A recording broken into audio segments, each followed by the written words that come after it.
and I'm back with a new lesson on the difference between understatement and exaggeration.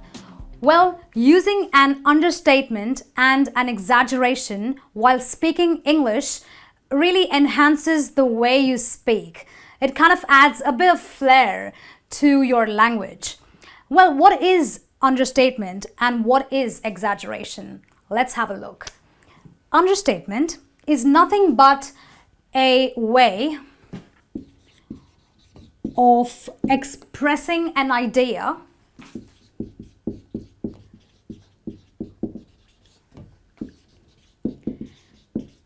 but like all ideas that are expressed in the English language, understatement is not just expressing an idea, but it is a way of expressing an idea with a lower level of emotion,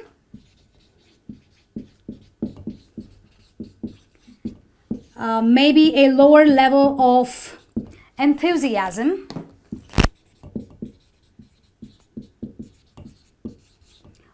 or maybe a lower level of energy.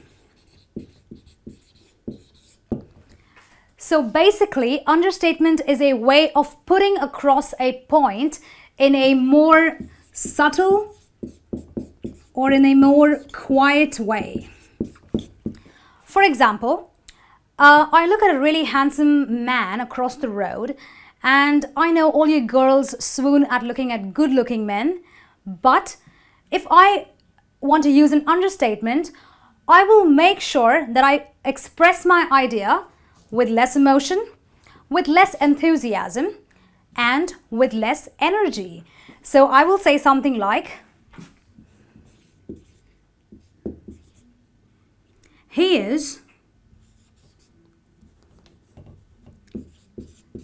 not a bad looking man. Now, mind you, the guy I saw across the road, the man I saw across the road actually, was very, very handsome, drop-dead gorgeous. But I decided to use an understatement because I wanted to make sure that my level of emotion, my level of enthusiasm and energy were quite low in comparison with the actual reality. So I say something like, he is not a bad-looking man. Now let us compare this with what an exaggeration is. An exaggeration is very much the opposite of an understatement. So can I say that an exaggeration is a way of expressing an idea with a higher level of emotion, with a higher level of enthusiasm, and definitely with a lot of energy. So basically, the idea behind exaggerating or expressing an idea by using an exaggeration is to sound more active and to sound more energetic. So let's take the same situation. I see a really handsome guy across the road. But when I used an understatement, I said, he is not a bad-looking man. But now that I'm exaggerating, I am pushing up the emotion, I am pushing up the enthusiasm and my energy level. I will say, he is drop-dead gorgeous. Or I might say, he is the most handsome man I've ever seen.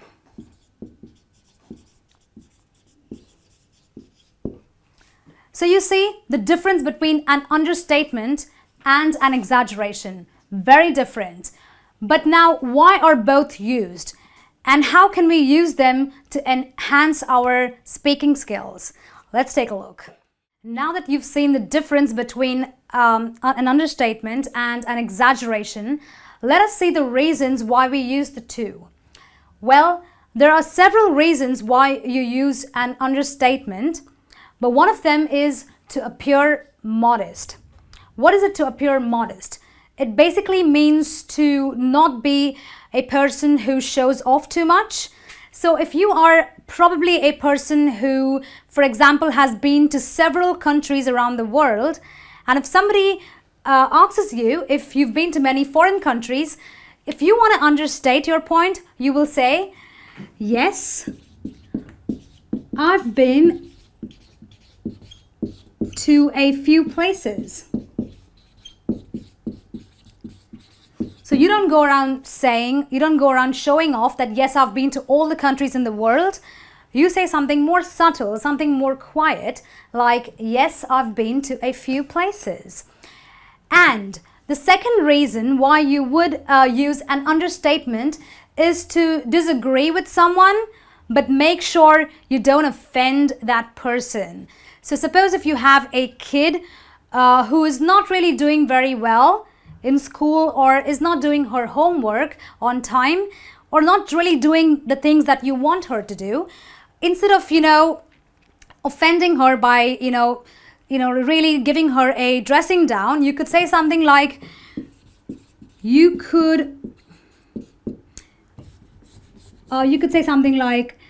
that wasn't the smartest thing to do.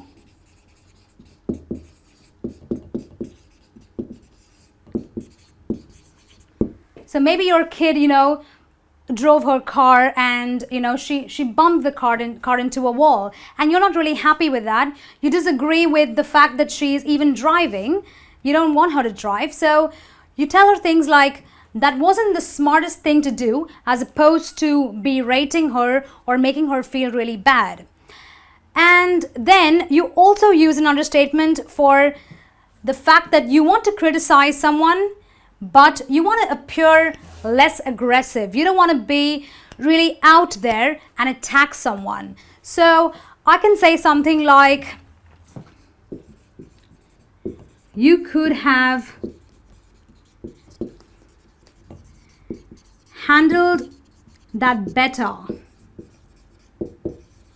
So why would I use something like that? Suppose I'm in my office and I have some co-workers who are doing a job, but they've not done it as well as I think they should have. So instead of criticizing them and attacking them, I want to, tone it down a little bit, and I will say, you could have handled that a little better.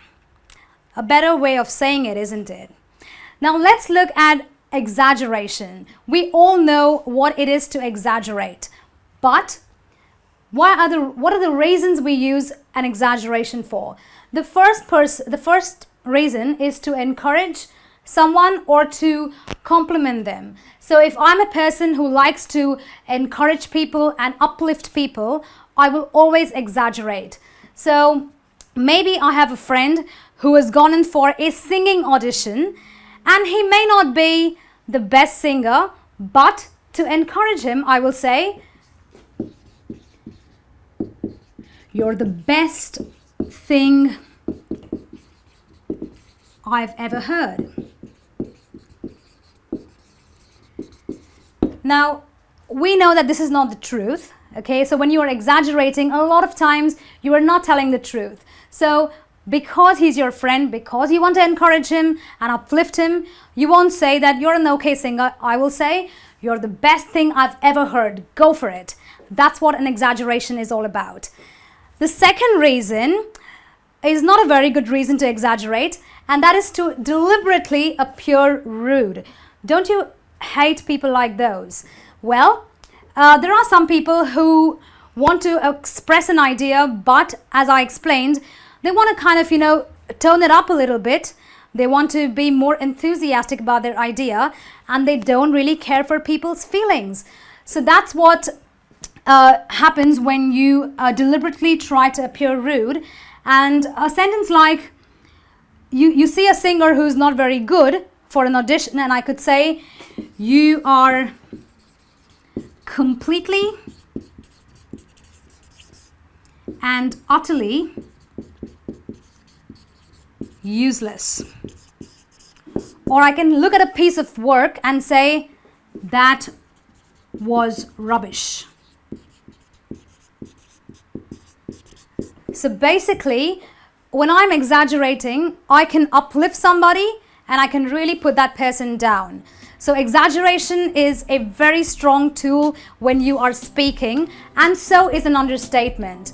Well, I hope you've kind of got the difference between the two, and you can use it and apply it while you speak to enhance your speaking skills. This is me saying goodbye. I'll see you with some more lessons.